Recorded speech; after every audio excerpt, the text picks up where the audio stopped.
Lives, no dia 11 de fevereiro, comemora-se o Dia Internacional das Mulheres e Meninas na Ciência.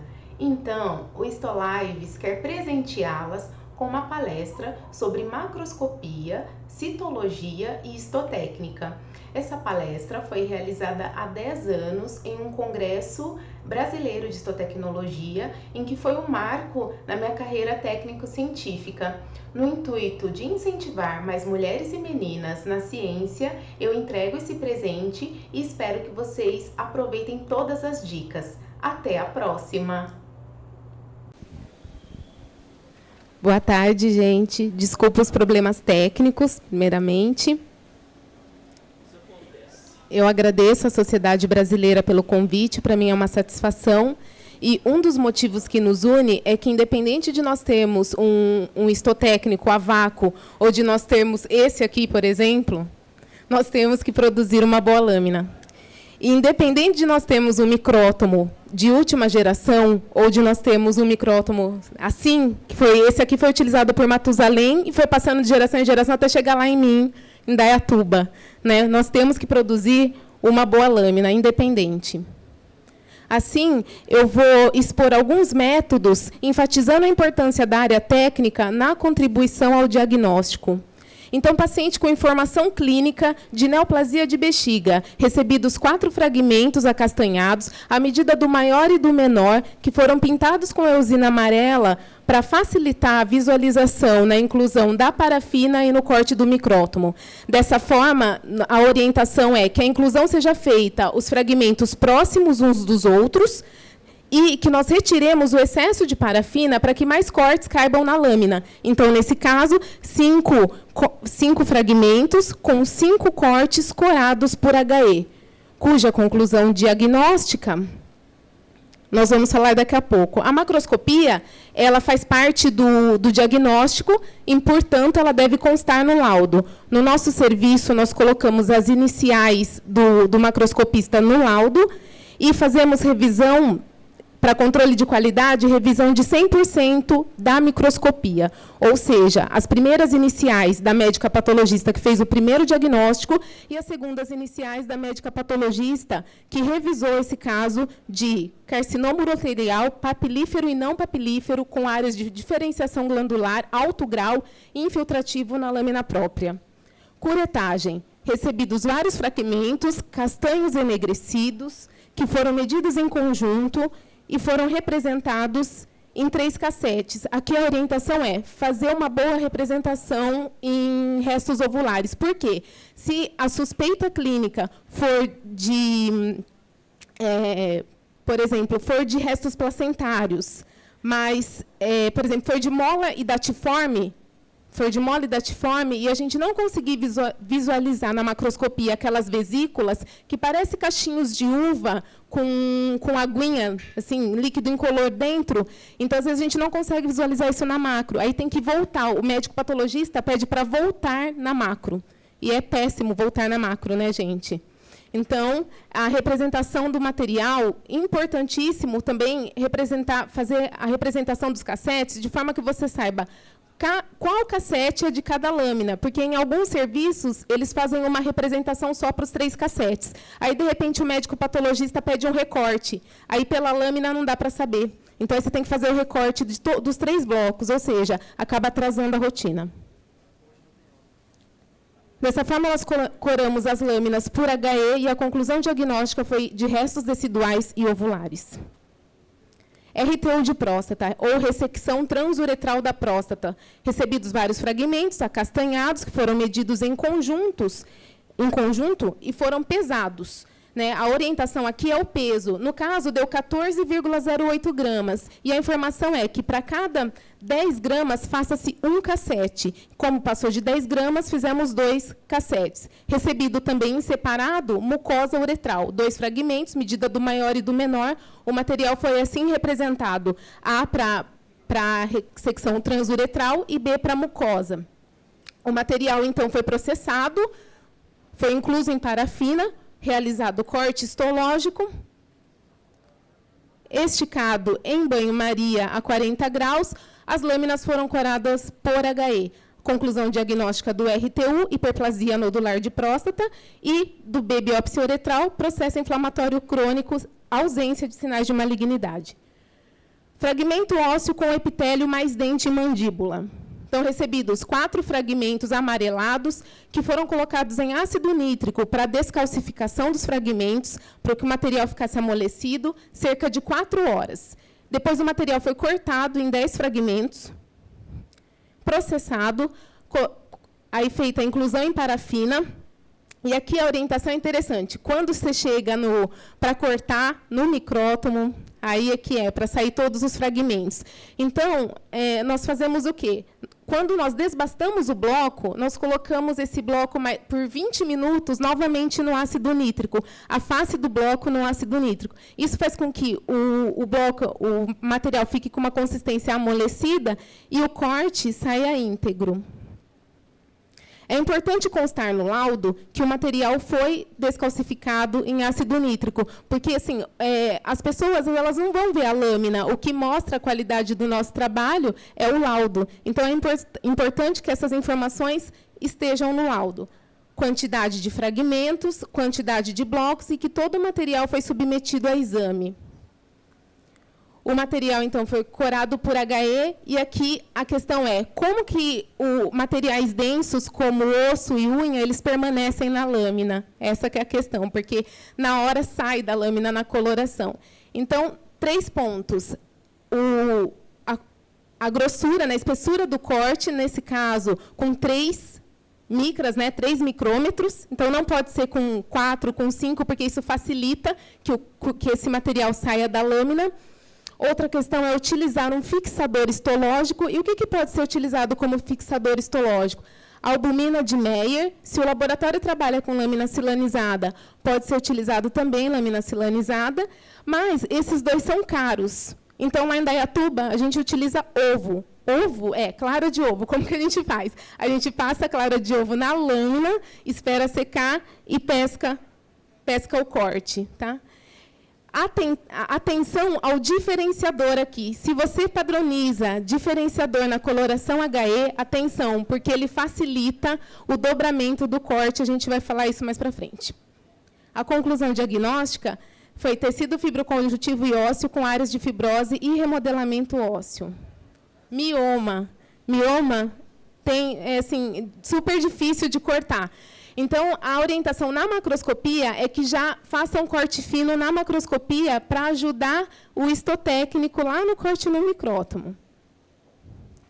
E aqui a gente faz a mesma forma, como não é osso, mas para materiais duros, como prostatectomia radical, cone de colo uterino, útero. Todos esses materiais duros, às vezes tireoide, que você não consegue tirar o corte e ele fica com aquele efeito veneziana, cor sim, cor não, fica horrível a lâmina. Então, a orientação é utilizar o amônia 5% daquela mesma forma que eu comentei do osso, coloca os cassetes por cerca de 20 a 15 minutos, enquanto você vai cortando a rotina, você deixa esses bloquinhos lá. E, na hora de cortar, você vai conseguir um corte íntegro. Aqui, para vocês observarem a diferença de um material que ele não foi colocado antes de ser colocado na amônia.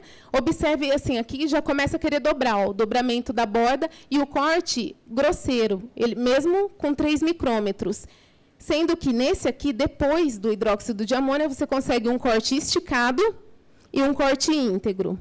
Okay? Atenção ao diferenciador, novamente. Então, se usa o amônio na coloração, amônia ou ácido clorídrico para diferenciar. Atenção, deixa bem fraquinho para que isso não interfira no corte. Às vezes, o técnico ele consegue tirar um corte tão bonito e aí, na coloração, dobra, fica aquele corte dobrado. Aí precisa refazer.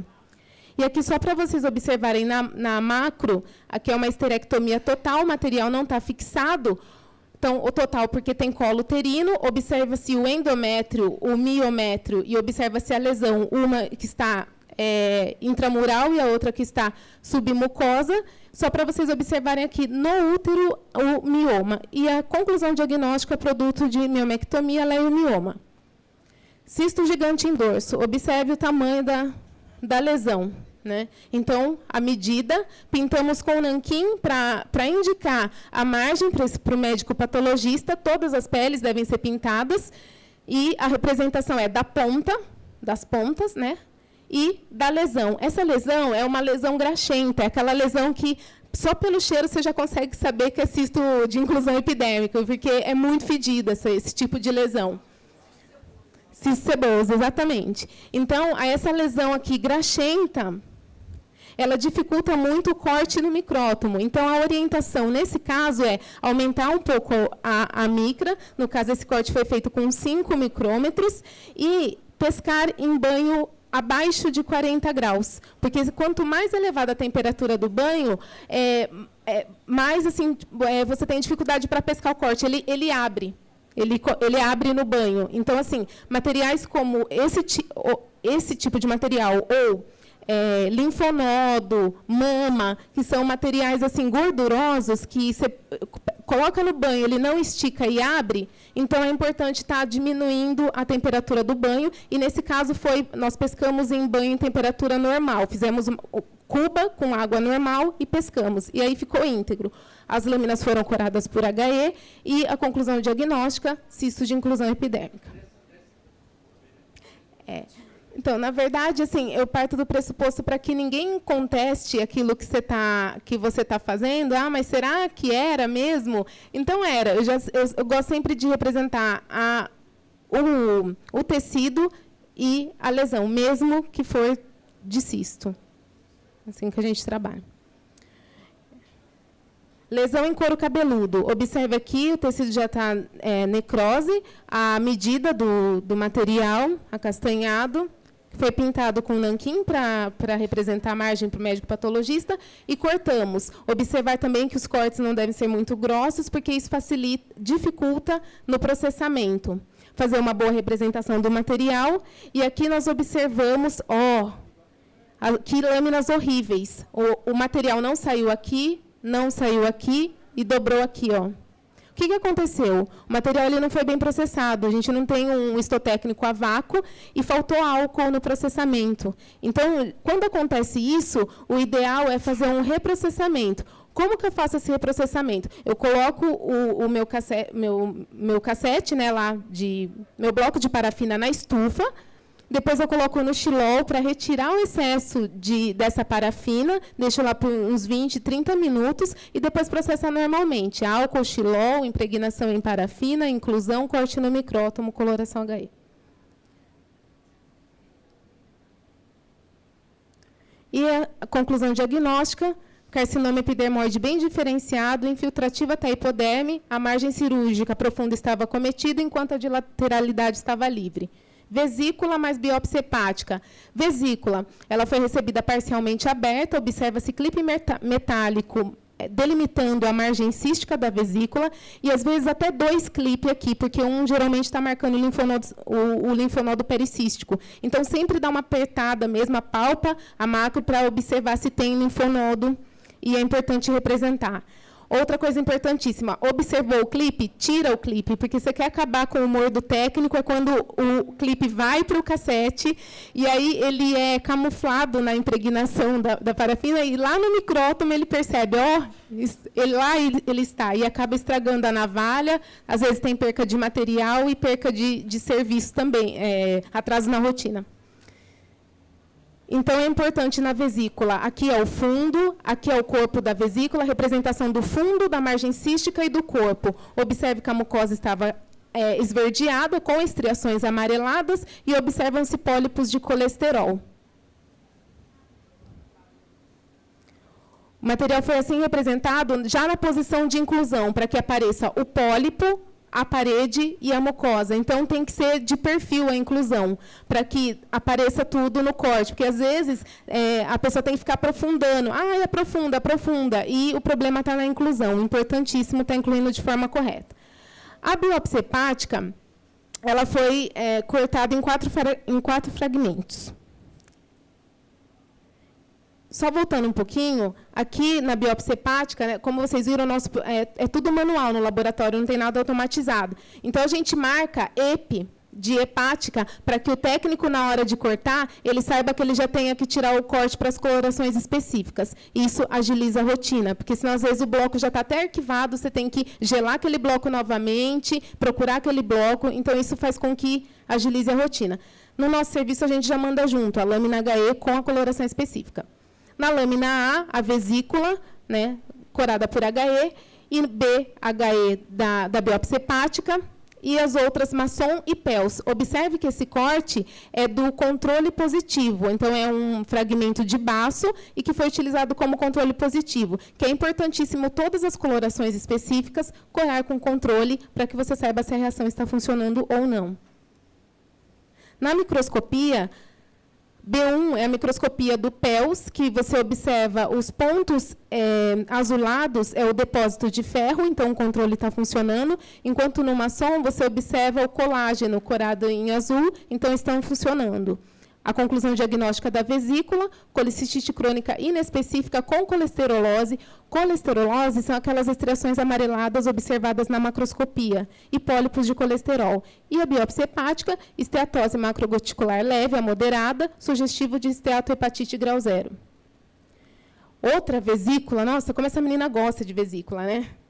Só que aqui a ênfase é no cálculo. E eu não sei o que acontece, que o paciente ele vai para o centro cirúrgico retirar a vesícula, aí a vesícula chega no laboratório de anatomia e os cálculos vai para o paciente. Ele sai do centro cirúrgico com um frasquinho de cálculo, sendo que cálculo é material de análise. E aí, o que o paciente... A minha pergunta é, o que o paciente vai fazer com esses cálculos? Colar de pedras, pôr no, sei lá, no aquário? Não sei. Então, ele sai com todos os cálculos, vai para casa e não vai nenhum para o laboratório. Aí, o laudo sai assim, colecistite crônica, calculosa, segundo informes clínicos. O laudo sai horrível, porque o macroscopista não viu o cálculo. Então, a gente não pode falar aquilo que a gente não está vendo.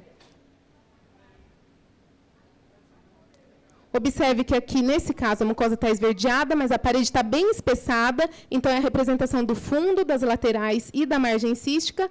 E no dia seguinte, a lâmina foi corada por HE, no dia seguinte entrou o líquido pleural dessa mesma paciente. Observe o estado do pedido. O pedido foi recebido assim, ó, embebido em formol, tivemos que colocar em estufa para secar e grudar com durex. A gente faz macro até dos pedidos médicos, né? O que é importante no líquido? O volume, a cor e o aspecto. Então, foi recebido 60 ml de líquido acastanhado de aspecto turvo, que foi centrifugado em centrífuga convencional a 1.500 RPM por 5 minutos, e o sobrenadante foi tirado com uma pipeta de Pasteur. Na citologia, nós observamos morfologia celular. Então, o importante é utilizar a pipeta, não fazer assim com o frasquinho, ó, tchum, tchum, porque causa um trauma na célula. Então, é importante utilizar a pipeta para tirar com carinho. Uma gota do material na lâmina posicionada mais ou menos a 40 graus, faz o esfregaço. Nesse caso, nós fizemos 3 esfregaços e 2 lâminas foram espalhadas com a própria micropipeta, que foram todas coradas por HE.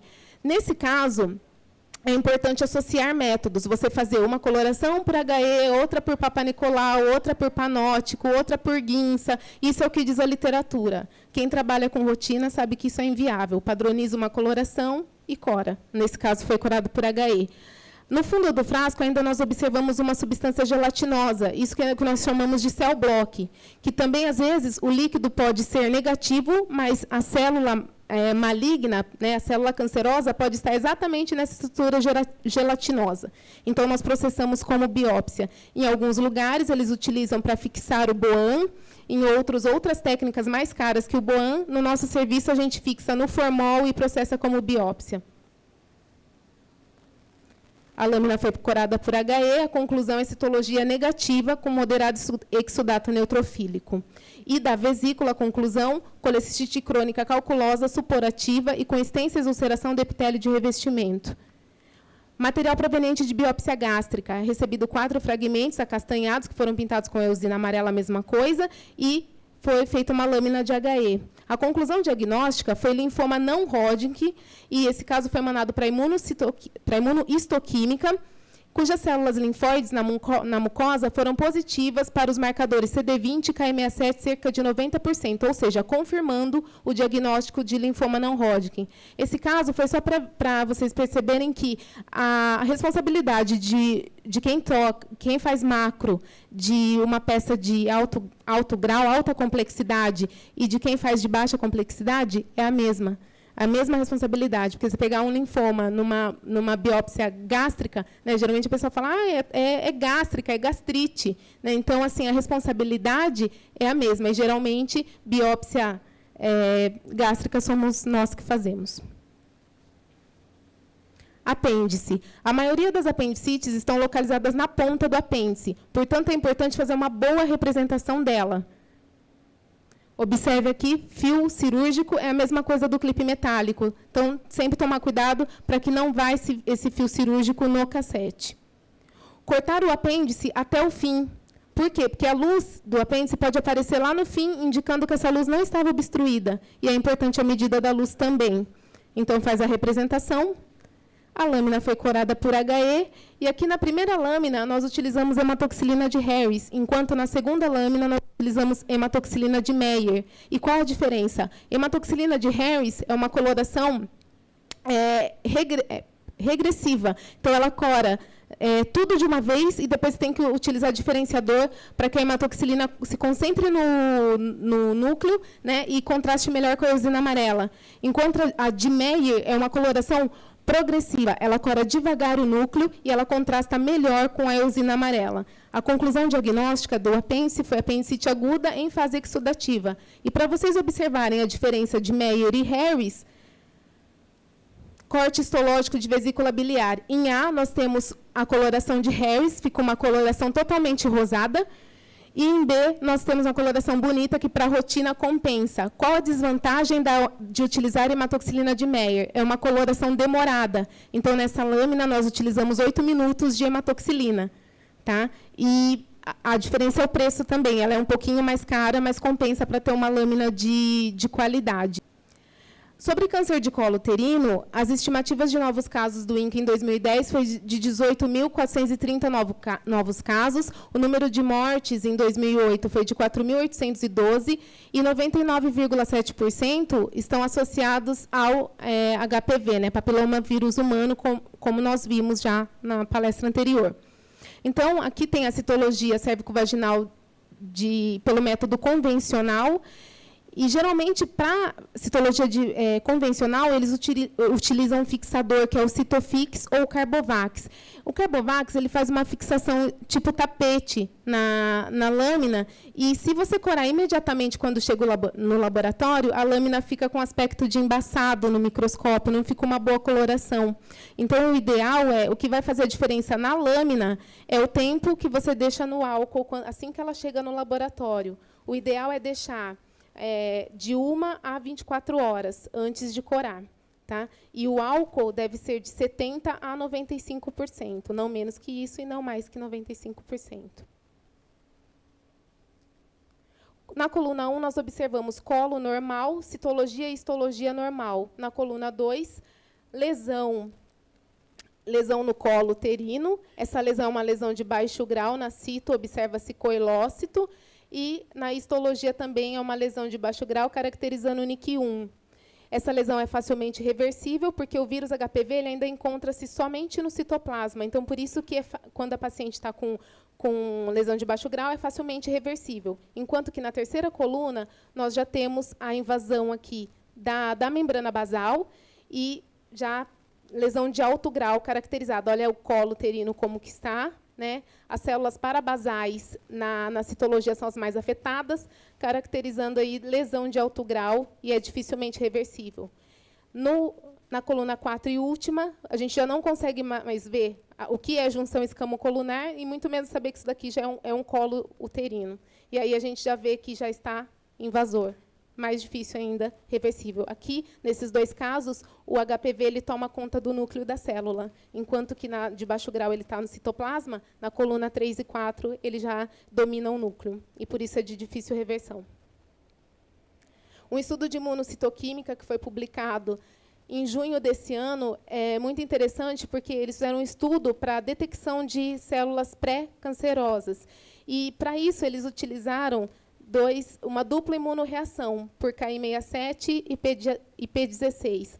A P16 corando o citoplasma em marrom e Ki67 corando o núcleo em vermelho. E qual a importância desse estudo? Que a paciente A ela havia sido diagnosticada com ascos, atipia de células escamosas de significado indeterminado. Então, ela foi identificada, ela não tinha nenhuma lesão de baixo grau, mas ela tem uma célula pré-cancerosa. Então, essa paciente ela pode ser previamente tratada para que, lá no futuro, ela não desenvolva câncer. Da mesma forma, a paciente B foi diagnosticada como NIC1, mas ela apresentou uma célula duplo imunorreativa, corada pelos P16 e Ki67 positivo. Então, essa paciente ela teria uma grande chance de, no futuro, também desenvolver câncer.